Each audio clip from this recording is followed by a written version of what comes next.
आणि आम्हाला हाच प्रश्न पडला होता की एवढं ऊन वाढत चाललेलं आहे, उष्णता वाढत चाललेली आहे, आपण सगळे आम्हाला सर्वांना आशीर्वाद द्यायला येणार की नाही येणार.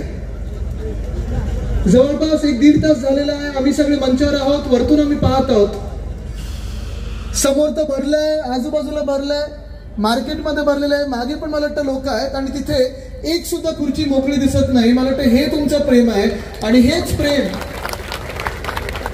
वागचौरे साहेब आपल्याला पुन्हा एकदा खासदार बनवणार. हे चित्र, हे बोलकं चित्र आहे, हे चित्र फार बोलकं आहे आणि प्रेसवाल्यांना पण मी विनंती करतोय की जरा कॅमेरा आजूबाजूला करा आणि सगळे जिथे बसलेले आहेत, हे जे प्रेम आहे, जे आशीर्वाद द्यायला सगळी मंडळी इथे आलेली आहे, त्यांना देखील जरा महाराष्ट्रभर यांचं चित्र जाऊ द्या, देशभरात त्यांचं चित्र जाऊ द्या. आणि हेच तुम्हाला सांगतोय आज मी मुद्दामून आवर्जून इथे तुम्हाला हेच सांगायला आलेलो आहे की हे चित्र कितीही कोणी नारा दिला, आम्ही एवढे पार जाऊ तेवढे पार जाऊ, 400 पार वगैरे नाही, ते पारच्या पुढे तडीपारच लागणार भाजपाच्या.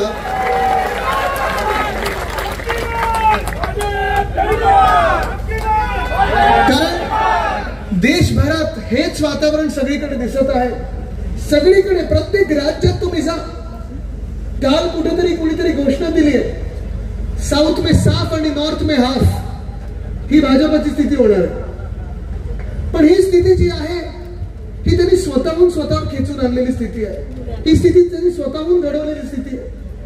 आपण जर पाहिलं असेल तर 2014 पासून 2024 पर्यंत आतापर्यंत आपण सगळ्यांनी त्यांच्यावर विश्वास ठेवला आणि डोळे झाकून आपण त्यांना मतदान केलं होतं, डोळे बंद करून मतदान केलं होतं, त्याच्यासाठी प्रचार आपण पण केला होता. शिवसेना म्हणून आपण देखील त्यांच्या सोबत होतो, 2014ला होतो आणि पुन्हा एकदा विश्वास त्यांच्यावर ठेवून आपण 2019ला लोकसभेत त्यांच्या सोबत होतो. पण जे आपण पाहिलं, जवळून पाहिलं, त्याच्या आधी 25 वर्षाची जी भाजपा होती ती वेगळी आणि 2014 पासूनची जी भाजपा आहे ती वेगळी. आणि त्या भाजपा सोबत जवळून पाहिल्यानंतर आपल्याला एकच कळलं की ज्यांनी दिली त्यांची साथ, त्यांचाच केला त्यांनी घात, ही त्यांची भूमिका सदैव राहिलेली आहे. आणि हे मी देशाबद्दल पण सांगू शकतो, जे देशात चित्र बदलत चाललंय तुम्हाला सांगतो मी एवढ्यासाठी सांगायला आलोय कारण हे जे काही नारे होतात ना, 400 पार आणि एवढे पार आणि तेवढे पार, कदाचित तुम्हाला वाटेल की अरे मला तर हे सरकार नकोय, भाजपचं सरकार नकोय, पण माझ्या एका मताने काय बदलणार आहे, माझ्या एका आवाजाने काय बदलणार आहे, एकदा मशालीचं बदलून दाबून काय बदलणार आहे, हेच तुम्हाला सांगायला आलोय की तुमच्या मतदानाने देशातलं चित्र बदलणार आहे. आज देशभरात तुम्ही बघा चित्र बदलत चाललं. जे मी तुम्हाला सांगतोय, दक्षिण भारतात एकही राज्य असं नाहीये जिथे भाजपाला ते सांगतात अब की बार भाजपा तडीपार. प्रत्येक राज्यात, कर्नाटका बघा तुम्ही, तेलंगणा बघा तुम्ही, आंध्र प्रदेश बघा, केरळ बघा, तामिळनाडू बघा, एक सुद्धा असं राज्य नाहीये जिथे सांगतात आता आम्हाला भाजपा नको, झालं तेवढे अत्याचार, बस झाले, आता आम्ही अत्याचार सहन करू शकत नाही, आता आम्ही भाजपाला मतदान करणार नाही. पण जसं हे चित्र दक्षिण भारतात आहे, तसं जर आपण इतर भारतात बघितलं, मध्य भारत घेतलं, उत्तर भारत घेतलं, तर तिथे देखील आपल्याला हे चित्र बघायला मिळत आहे. बिहारमध्ये, मध्य भारतात जर आपण पाहिलं, बिहार हे राज्य फार महत्वाचं ठरणार आहे. माझ्याच वयासारखे तेजस्वी यादव तिथे एक मोठी लढाई लढत आहेत. आपल्याशी जशी इथे गद्दारी झाली तशी तिथे देखील नितीश कुमारजींना तिथून पूर्णपणे बाजूला काढण्यात आलं, त्यांनी पलटी मारली आणि ते पुन्हा एकदा गेले भाजपसोबत. आता तसं जर पाहायला गेलं तर 2014 पासून 2024 पर्यंत या 10 वर्षामध्ये अनेक वेळा तिकडे भाजपाला मतदान केलेलं आहे तिकडच्या लोकांनी आणि अनेक वेळा त्यांनी ऐकलेलं आहे की आम्ही तुम्हाला एवढे 1000 कोटीचा पॅकेज देऊ, तेवढे 1000 कोटीचा पॅकेज देऊ. 1 रुपया सुद्धा त्या बिहारमध्ये गेला नाही. आणि मला खात्री आहे की जो बदल घडणार आहे त्याच्यात बिहार देखील एक महत्वाचं राज्य ठरेल आणि तेजस्वी यादव देखील तिथे बदल घडवणार आहेत. तसंच जर पाहायला गेलं तर झारखंडमध्ये मोठं एक राज्य आहे, महत्वाचं एक राज्य आहे. तिकडे हेमंत सोरेनजी आणि काँग्रेस यांचं सरकार चांगलं चाललं होतं, काम करत होतं, लोकांसाठी काम करत होतं. काय केलं तिथे सांगा जरा मला. तुम्ही बातम्या बघता ना, तुम्हाला कळलं, जेव्हा भाजपाला कळलं की जे हेमंत सोरेन हे चांगल्या सीटा घेऊन येऊ शकतात, निवडून येऊ शकतात, त्यांचे पक्ष चांगल्या सीटा देऊ शकतात इंडिया आघाडीला, ज्या मिनिटाला ते इंडिया आघाडीत आले त्यांना धमक्या यायला लागल्या की आमच्यात या नाही तर तुम्हाला जेलमध्ये टाकू, आमच्यात या तुम्हाला जेलमध्ये टाकू. त्यांनी सांगितलं जेलमध्ये 100 वेळा टाका पण भाजपात प्रवेश घेणार नाही, कारण आमच्यावर डाग नाहीये, ज्यांच्यावर डाग नसतात ते भाजपात जात नाहीत. तसंच झालंय दिल्लीमध्ये. अरविंद केजरीवाल जी आपण पाहिलं असेल, दिल्लीमध्ये चांगलं राज्य गेले 15 वर्ष चालवत आलेले आहेत. प्रत्येक व्यक्तीला तिकडे वाटत आहे की अरविंद केजरीवाल आमचा माणूस आहे, जसं इथे आपण बोलतो ना आपला माणूस. आणि ते मी जवळून पाहिलेलं, त्यांचे संजय सिंग जी असतील किंवा अरविंद केजरीवाल जी असतील, ह्या दोघांना अटक करण्याचा प्रयत्न किती वेळा भाजपने केला होता. संजय सिंग यांना 2-3 महिन्यापूर्वी अटक केली, आता 3 महिन्यानंतर सोडलेलं आहे आणि कुठचेही आरोप सिद्ध झाले नाहीत. तसंच अरविंद केजरीवाल साहेबांना बसलेले मुख्यमंत्री, आपल्या एक देशातले राजधानीचे मुख्यमंत्री अटक करून आत टाकलेलं आहे. आज मी तुम्हाला विचारत आहे, त्यांच्यावर कुठचा आरोप आहे? आरोप आहे कुठचा? आज ईडी सांगताय की ते आंबे खात्यात जेलमध्ये म्हणून शुगर वाढवण्याचा प्रयत्न होत आहे. पण तुम्ही बघा हे चित्र किती भयानक आहे.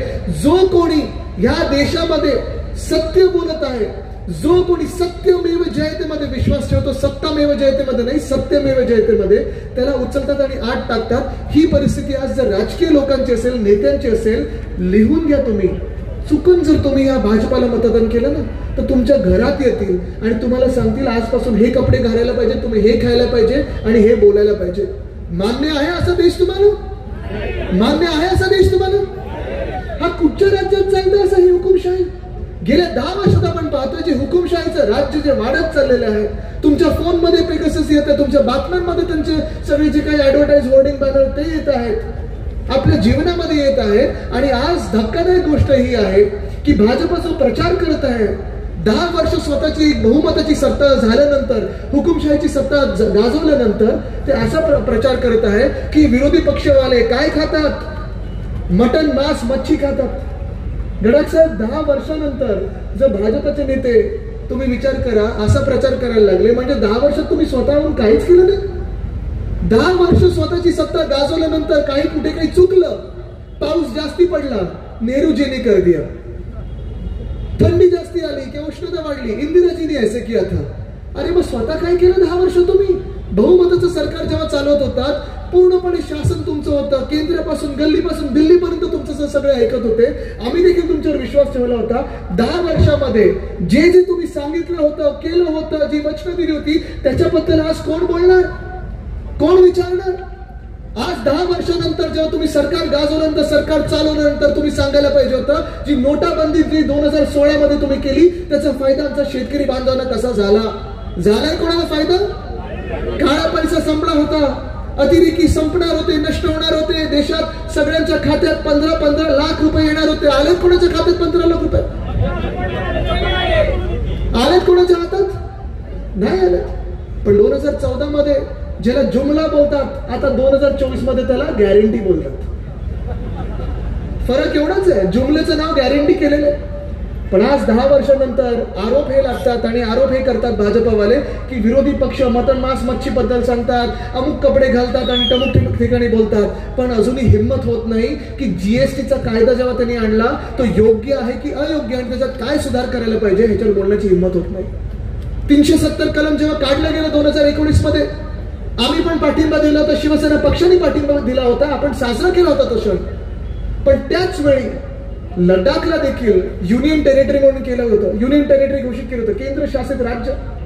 आणि तेव्हा ते झाल्यानंतर जे वचन त्यांना दिलं होतं लडाख वासियांना की तुम्हाला आम्ही पुढच्या 5 वर्षात स्वतःचं राज्य स्थापन करून देऊ शकू आणि तुमचा स्वतःचा मुख्यमंत्री देऊ. आज तुम्ही बघा, सोनम वांगचुक तिथे उपोषणाला बसलेले आहेत. 30 ते 40 हजार लडाखी वासी तिथे आंदोलन करत आहेत. पण कोणी त्यांचं ऐकायला तयार नाही. त्यांच्या समोर पॅरामिलिटरी फोर्स लावला जातोय. ज्या लडाखमध्ये चीन घुसत आहे, चीनला पळवण्यासाठी जो फोर्स लावला पाहिजे तो आपल्याच भारतवासियांच्या विरोधात लावला जातोय. हे असं देश मान्य आहे तुम्हाला? असं सरकार मान्य आहे तुम्हाला? आणि हे सगळं होत असताना तुम्ही आत्ताचा जर अर्थसंकल्प बघितला असेल, मार्च मध्ये जो केंद्र सरकारचा जो निवडणुकीपूर्वीचा जानेवारीमध्ये येणारा अर्थसंकल्प होता, त्याच्यात केंद्रीय मंत्री जे अर्थमंत्री आहेत निर्मला सीतारामन ताई, त्यांनी सांगितलेलं आहे की आता आम्हाला नुसतं 4 जाती दिसतात. बघा तुम्ही, लक्षात घ्या कुठच्या वेळी बोलतायत. 10 वर्ष सरकार केल्यानंतर, 10 वर्ष गॅस, डिझेल, पेट्रोल याची किंमत वाढवल्यानंतर, हे सगळं केल्यानंतर आता हे सांगतायत की आम्हाला 4च जाती दिसतात. कुठच्या 4 जाती माहिती का त्यांनी सांगितलं?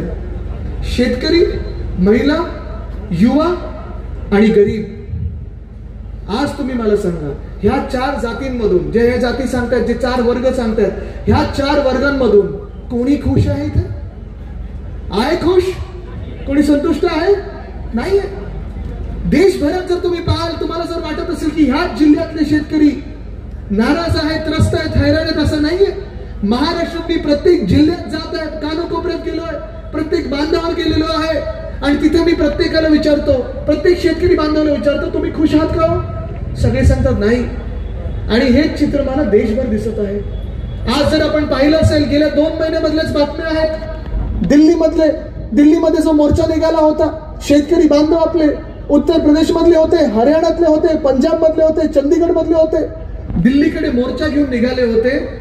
आणि मोर्चा एवढ्यासाठीच त्यांनी काढला होता की 2 वर्षापूर्वी प्रधानमंत्री साहेब, जी तुम्ही आम्हाला वचनं दिली होती, तुम्हीच टीव्हीवरून सांगितलं होतं की आम्ही तुम्हाला हे देऊ आणि ते देऊ, असं करू आणि तसं करू, सगळी वचनं, त्याचं झालं काय? त्याची आठवण करून द्यायला जेव्हा निघाले होते सगळे शेतकरी बांधव, तेव्हा काय झालं माहितीये का? वाचलं का तुम्ही? लाठीचार्ज झाला. कोणावर झाला? तर शेतकऱ्यांवर झालं. फायरिंग झालं. ते कोणावर झालं माहितीये का तुम्हाला? शेतकऱ्यांवर झालं. चायनावर नाही झालं, पाकिस्तानवर नाही झालं. हे नुसतं इंटरव्ह्यू मध्ये बोलतात की आम्ही घुसून मारू आणि असं करू. हे मारतात, लाठीचार्ज करतात, ते आपल्याच भारतवासियांवर करतात. इथे ड्रोन मगाशी फिरत होता, कुठे तो ड्रोन आहे का? ड्रोन कोणाकडे? ड्रोन जरा वरती करा. चालवता येईल का ड्रोन? दाखव जरा, मला सगळ्यांना दाखवायचं की काय चाललंय दिल्लीमध्ये. ठीक आहे, 2 मिनिटं त्यांचा ड्रोन वरती पर्यंत मी पुढे बोलतो. पण हे सगळं जे आहे, तुम्हाला आठवत असेल, जी चित्र देशभरात पसरवली जात होती, जे शेतकरी बिचारे आपले जे अन्नदाता आहेत, ज्याला आपली भूमिका असते, आपली संस्कृती, अन्नदाता देवो भव, देवाचं स्वागत केलं पाहिजे, शेतकऱ्यांचं स्वागत केलं पाहिजे, अन्नदात्याचं स्वागत केलं पाहिजे. दिल्लीत बसून चर्चा करा, काय नुकसान होतं तुमचं? एवढं बहुमताचं सरकार आहे, पण तसं नाही केलं. लाठीचार्ज केला, अश्रुधूर सोडला गेला, फायरिंग केलं गेलं, एवढे मोठे मोठे खिळे ठोकले गेले रस्त्यामध्ये. हे असलं सरकार भाजपाचं तुम्हाला सर्वांना मान्य आहे का? या सरकारसाठी तुम्ही मतदान करणार आहात का? नाही करू शकत आपण. कारण हे सरकार जो माझ्या अन्नदात्यावर लाठीचार्ज करतो, हे सरकार जे गोळीबार करतं, हे सरकार जे अत्याचार करतं, ते माझ्या अन्नदात्यावर करतं, त्या सरकार विरोधात मी लढणार, म्हणजे लढणारच, ही शपथ घेऊन मी निघालोय रस्त्यावर. पण आज जे चित्र दिसतंय, भयानक चित्र अत्यंत दिसतंय देशामध्ये. आणि असं हे जे चित्र आहे ते गेल्या 2-2.5 वर्षात मला महाराष्ट्रामध्ये पण दिसायला लागलेलं आहे. आपल्याला आठवत असेल 2019 पासून 2022 पर्यंत जे आपलं महाविकास आघाडीचं सरकार होतं, उद्धव साहेब मुख्यमंत्री होते, प्रत्येक जिल्ह्यात प्रत्येक व्यक्तीला वाटत होतं, जातपात धर्म न बघता प्रत्येकाला वाटत होतं की उद्धव बाळासाहेब ठाकरे म्हणजे माझा कुटुंब प्रमुख आहे. ही भावना सगळ्यांमध्ये होती. आपल्याला आठवत असेल उद्धव साहेबांनी हट्ट धरला होता 2014 ते 19 सरकारमध्ये की कर्जमुक्ती करा. तेव्हा देवेंद्रजींनी कर्जमुक्ती केली होती असं म्हणतात. पण ती कर्जमुक्ती शेतकऱ्यांची झाली नव्हती, होर्डिंग बॅनरवाल्यांची झाली होती. सगळीकडे छापले होते होर्डिंग होर्डिंग होर्डिंग. पण किती काय काय दाखले द्यायला लागायचे होते, किती दाखले द्यायला लागायचे त्यावेळी? हा, भावाला आणा, नातवाला आणा, ह्याला आणा, पंटूला आणा, मग कोण दुसऱ्या शहरातल्या मित्राला आणा, किती दाखले द्यायला लागायचे. आणि जेव्हा आपलं सरकार बसलं तेव्हा धक्कादायक अशी गोष्ट होती की ज्यांच्यासाठी आपण कर्जमुक्ती केली होती त्या सरकारने जाहीर केली होती, जे होल्डिंग बॅनरवर झालं होतं, ऐतिहासिक कर्जमुक्ती आणि अमुक आणि तमुक, कमीत कमी लोकांना कर्जमुक्ती झाली होती. उलट लोकांचं टेन्शन वाढलं होतं. लोक बोलायचे, शेतकरी बांधव बोलायचे, जाऊ दे ती कर्जमुक्ती, आपली दाखले तिथे जात आहेत आणि आपला वेळ फुकट जातोय. पण जेव्हा उद्धव साहेब मुख्यमंत्री झाले, मला आठवत होतो क्षण, नागपूरचं अधिवेशन होतं, सगळ्या अधिकाऱ्यांना त्यांनी बोलवलं आणि त्यांनी सांगितलं, मी माझ्या शेतकरी बांधवांना एक वचन दिलंय की त्यांचं कर्ज मी मुक्त करून दाखवणार. आणि ते करून दाखवलं त्यांनी. ह्याला बोलतात ठाकरे गॅरंटी. ह्याला बोलतात ठाकरे गॅरंटी. 2 लाखापर्यंत ज्यांची ज्यांची कर्ज होती ती आपण पहिल्या टप्प्यात माफ केली, कर्जमुक्त केली ना सगळ्यांनी. ह्याला बोलतात ठाकरे गॅरंटी, ह्याला बोलतात महाविकास आघाडीचं सरकार. तसंच आपण पुढे येत असताना आपल्याला आठवत असेल कोविडचा काळ होता, अर्थचक्र बंद पडलं होतं. आणि हे अर्थचक्र बंद पडल्यानंतर देखील जेव्हा जेव्हा आपल्या शेतकरी बांधवांवर ज्या काही आपत्त्या आल्या असतील, अवकाळी पाऊस असेल, सततचा लागणारा पाऊस असेल, कधी गारपीट असेल, काही नुकसान असेल, मंत्रिमंडळात आम्ही सगळीच चर्चा करायचो. गडाख साहेब असायचेच नेहमी, थोरात साहेब असायचे, आम्ही सर्व नेते म्हणजे शिवसेना असेल, राष्ट्रवादी काँग्रेस, जी सगळी आपली महाविकास आघाडीच्या विचाराची लोक होती, हे सगळे लोक आम्ही आवर्जून आग्रह धरायचो, सगळ्या अधिकाऱ्यांना सांगायचो पंचनामे त्वरित करा आणि जी मदत शेतकऱ्यांना जेवढी काही पोहोचू शकतो, कदाचित 100% नुकसान भरपाई करू शकत नाही, पण जेवढी मदत करू शकतो तेवढी करा. त्या वेळेला ती नुकसान भरपाई आली की नाही तुमच्या खात्यामध्ये? आली ना. आणि मग त्याचीच तुलना आत्ताच्या सरकार बरोबर करा. या गेल्या 2-2.5 वर्षामध्ये अवकाळी सरकार जे आपल्या डोक्यावर बसवलेलं आहे भाजपाने, मिंदे सरकार बसवलेलं आहे, जेव्हा जेव्हा गारपीट झाली, जेव्हा जेव्हा अवकाळी पाऊस झाला, सततचा पाऊस लागला, जेव्हा जेव्हा नुकसान झालं, या मिंदे सरकारमधून, या भाजपा सरकारमधून कुठचाही मंत्री तुमच्या शेतावर आलाय का? बघितलंय कधी कृषी मंत्री? गेल्या 2.5 वर्षामध्ये कृषी मंत्र्याचं नाव कधी आपण ऐकलंय का? पाहिले कृषी मंत्री कुठे होते? नाही पाहिलं, कारण त्यांचं कामं वेगळीच चालायची, ती आपल्या शेतकऱ्यांची कामं नसायचीच. आणि म्हणून आज मी तुम्हाला सांगतोय, आज शेतकरी बांधव म्हणून तुम्हाला विचारतोय, इथे शेतकरी बांधव किती आले जरा हात वरती करून दाखव. सगळे शेतकरी आहेत ना? मग तुम्ही मला सांगा, तुम्ही कोणाच्या बाजूला उभे राहणार? ज्यांनी तुम्हाला मदत केली तुम्ही तुमच्यात राहणारे उद्धव साहेबांच्या बाजूने तुम्ही उभे राहणार की या मिंदे सरकार आणि भाजप सरकार बरोबर उभे राहणार? आज मी तुम्हाला विचारतोय, मी तरुण 33 वर्षाचा मुलगा आहे, मी तुम्हाला आज विचारतोय की माझ्या वयाची जी तुमची मुलं असतील, पुढची पिढी असेल, तुम्हाला तरी वाटतं का त्यांनी शेतीत यावं, शेती करावी असं वाटतं का तुम्हाला? उद्धव साहेब असतं तर तुम्ही केलं असतं, पण आता वाटतंय का तुम्हाला? का नाही वाटत?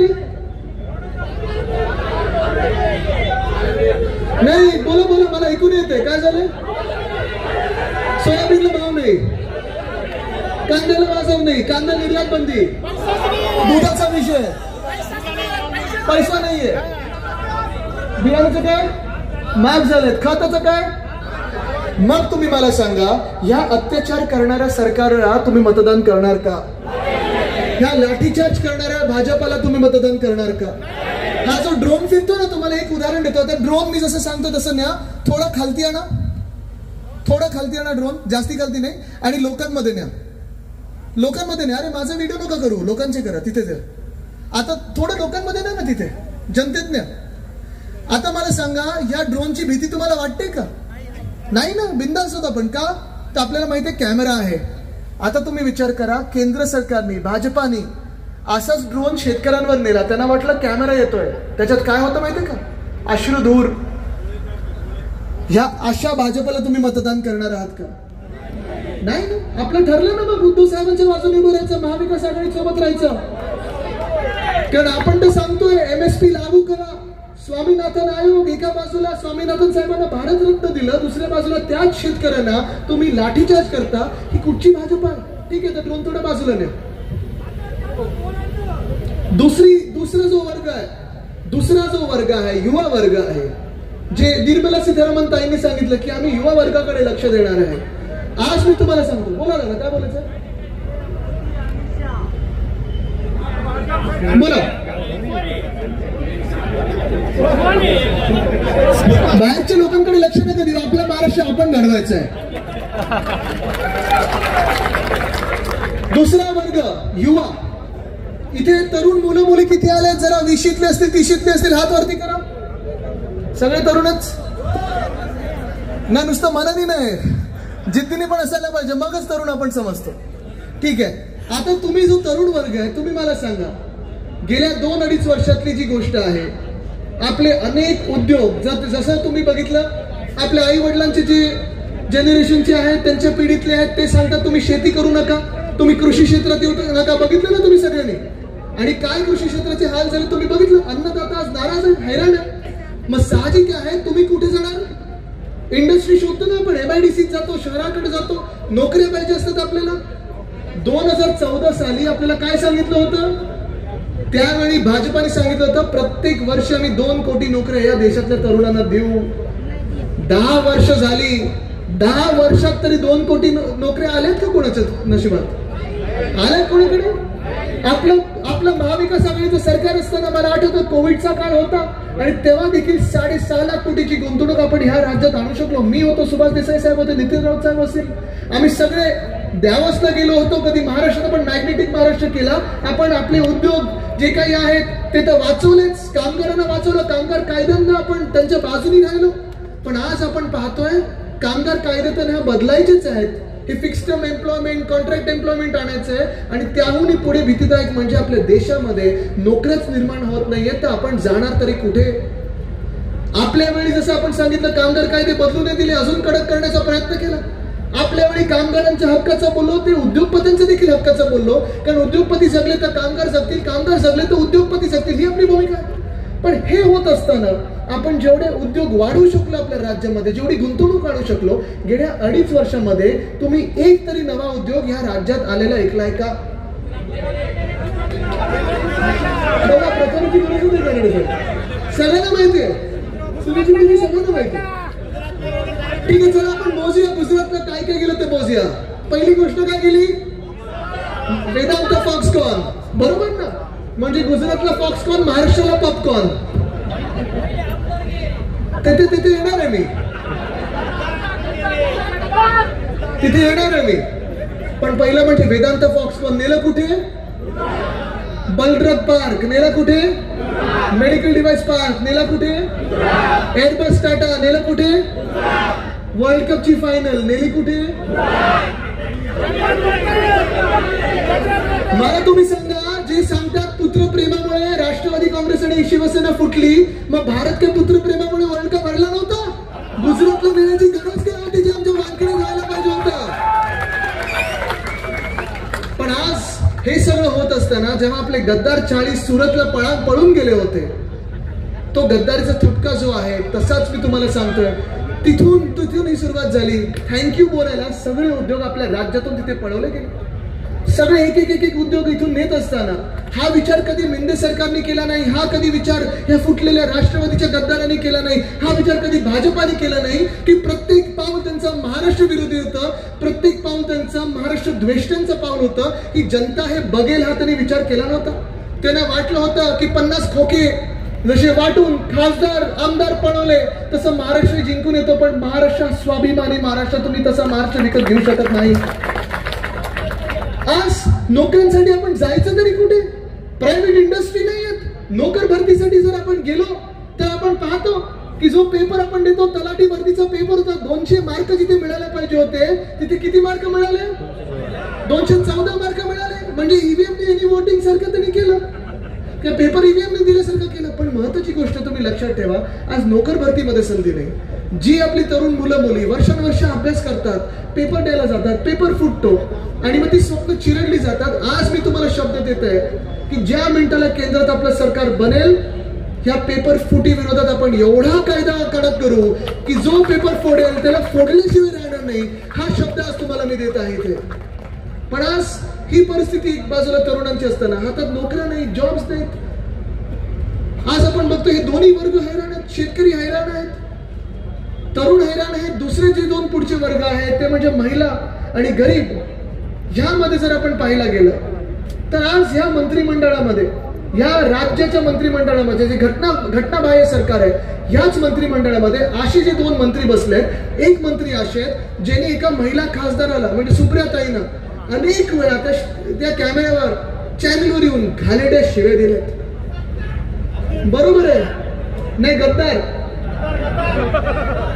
बरोबर ना? तुम्हाला माहिती आहे तो मंत्री कोण आहे? उद्धव साहेबांचं सरकार असतं, आपलं महाविकास आघाडीचं सरकार असतं, एका मिनिटात लाथ मारून काढलं असतं, गेट आउट ज्याला सांगितलं असतं, त्याच्या दांडीला मांडी लावून असं बसलेले आहेत.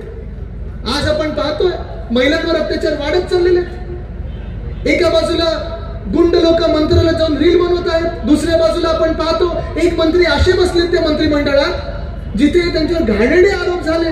अनेक महिलांनी त्यांच्यावर घाणेरडे आरोप लावले. उद्धव साहेबांनी ज्यांची हकालपट्टी करून टाकलेली त्यांना पुन्हा मिंदेनी यांना बाजूला बसवलेलं आहे. आज मी महिलांना विचारत आहे, हे असे मंत्री तुम्हाला मान्य आहेत का? हे असली लोक जेव्हा मंत्रिमंडळात बसतात तेव्हा तुम्हाला वाटतं का तुम्ही सुरक्षित आहात? आज 50% जे बिल आणलेलं होतं, जे भाजपाने आणलं, सांगितलं आम्ही आता महिलांना 50% आरक्षण देऊ पार्लमेंटमध्ये, कधी देणार माहितीये का? 2034च्या आधी तुम्हाला कधी आरक्षण मिळणार नाहीये. कारण त्याच्या अटीच अशा आहेत की सेन्सस पहिलं होणार, जनगणना होणार, त्याच्यासाठी अजून झालेली नाहीये ती. म्हणजे निवडणूक झाल्यानंतर कमीत कमी 1 वर्षानंतर सुरू होणार, त्याला लागणार 1 ते 1.5 वर्ष. ते झाल्यानंतर डिलिमिटेशनचं पूर्ण एक एक्सरसाइज होणार, त्याच्यात महाराष्ट्राचं सीट कमी होणार, काही त्यांच्या आवडत्या राज्यांच्या वाढणार. ते झाल्यानंतर मग महिला आरक्षण येणार. म्हणजे तुम्ही विचार करा 2030 2034च्या आधी येणारच नाही.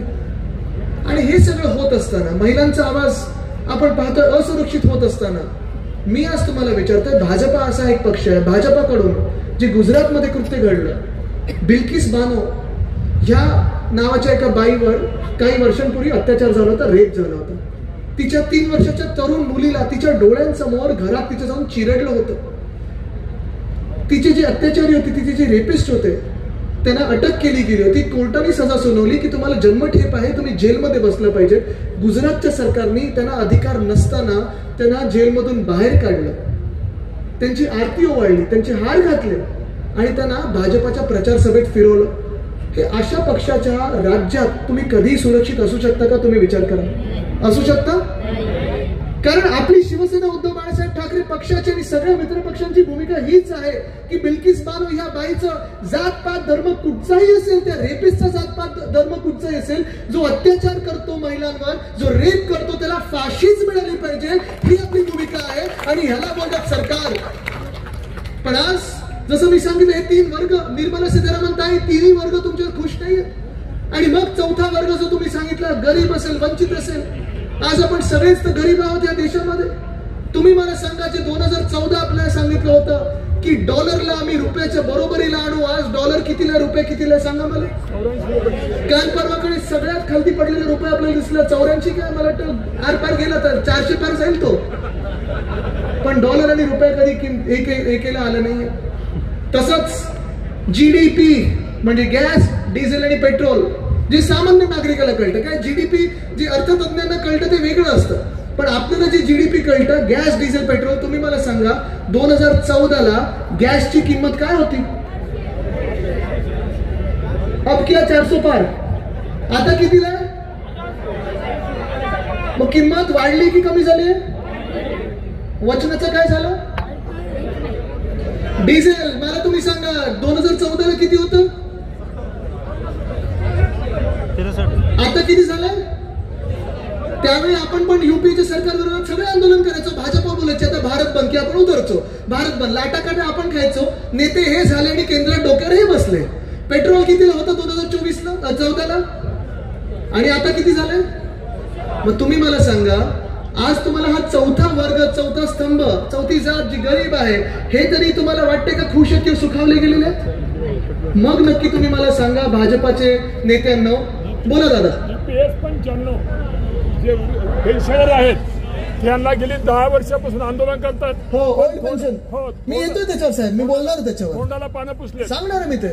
पण आज तुम्हाला सांगतो मी की त्यावेळी आपण जे बोलायचो, त्यावेळी आंदोलन करायचो, गॅस, डिझेल, पेट्रोल अर्धा रुपये वाढला, 1 रुपया वाढला की आपण सगळे शिवसैनिक एकत्र रस्त्यावर यायचो, लाठीकाठी खायचो, जेलमध्ये जायचो. ह्याच भाजपासाठी ज्याला आपण डोक्यावर बसवलं, आणि ह्याच भाजपाने आता देशाला जो धोका दिलेला आहे, महागाई कमी झाली नाहीये, महिलांवर अत्याचार वाढत चाललेले आहेत, शेतकऱ्यांवर अत्याचार वाढत चाललेले आहेत, तरुणांना आज नोकऱ्या मिळत नाहीयेत. मग नक्की आपण आंदोलनं केली कशासाठी?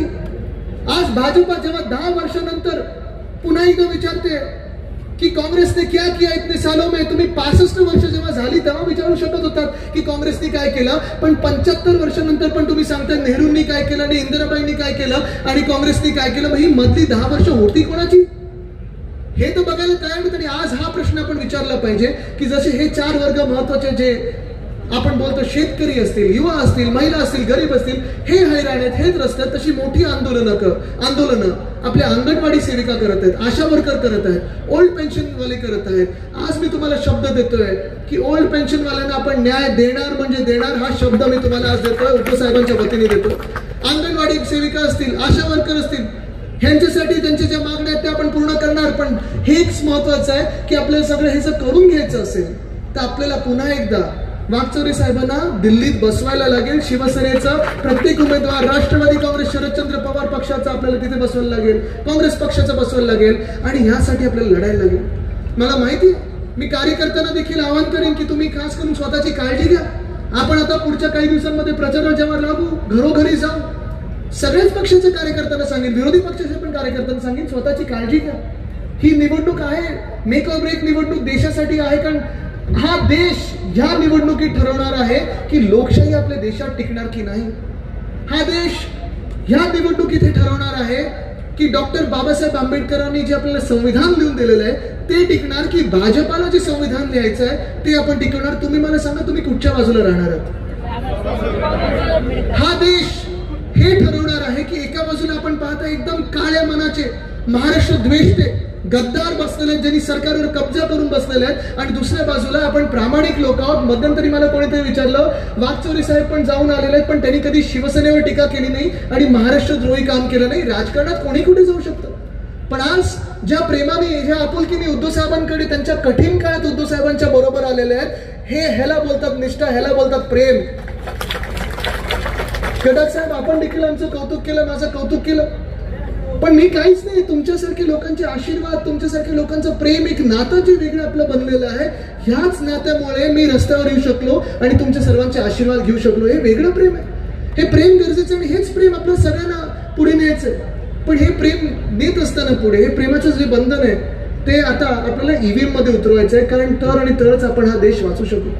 आज जर आपल्या शेतकरी बांधवांसाठी MSP लागू करायचं असेल, खताची किमती कुठे ना कुठेतरी आपल्याला आटोक्यात आणायच्या असतील, कांद्यावरची निर्यात बंदीच्या विरुद्ध आपल्याला लढायचं असेल, दुधाचा जो विषय तो सोडवायचा असेल, हे सगळं जर करायचं असेल, महिलांना जर सुरक्षित करायचं असेल आणि पुन्हा एकदा या महाराष्ट्रात रोजगार आणायचा असेल, उद्योगधंदा आणायचा असेल, तर तुम्हाला मतदान करायलाच लागेल. आणि ते मतदान तुम्हाला मशालीवरच करायला लागेल. कारण आज जे काही चित्र मी तुमच्या समोर मांडलेलं आहे हे अंधाराचं चित्र आहे. अंधकार पसरलेला नुसतं महाराष्ट्रात नाही तर संपूर्ण देशात पसरलेला आहे. आज अरविंद केजरीवाल जी जेलमधून बोलत आहेत की नया भारत बनाएंगे, पण त्या नया भारतासाठी तुम्हाला मतदान करणं गरजेचं आहे. दिल्लीमध्ये ते 7 ते 7 जागा केजरीवाल साहेब आणि काँग्रेस जिंकणार आहे. तुम्ही मला सांगा, हा मतदारसंघ आपण जिंकणार की नाही? हा मतदारसंघ आपल्या सोबत उभा राहणार की नाही? जर आपल्याला अंधकार पसरवायचं नसेल आणि अंधारात एक वेगळी रोषणाई आणायची असेल, तर तुमच्या हातात जी मशाल घेतली ना, ह्याच्यावर आपल्याला बटन दाबायला लागेल. तुम्ही मला सांगा, आपला उमेदवार कोण? आपला उमेदवार कोण? आपलं चिन्ह कुठचं? आपलं चिन्ह कुठचं? आपलं चिन्ह कुठचं आहे? काय ते? हा, आपलं चिन्ह कुठचं? ही जी मशाल आहे, ह्याच्यावर मतदान जर तुम्ही केलं तर ही मशाल दिल्लीतच नाही तर संपूर्ण देशभरात पुन्हा एकदा रोषणाईला आणेल आणि हा जो अंधकार पसरलेला आहे त्याला दूर करेल. मला खात्री आहे की तुम्ही प्रामाणिक आणि महाराष्ट्र हिताचं मतदान कराल. धन्यवाद. जय हिंद, जय महाराष्ट्र, वंदे मातरम.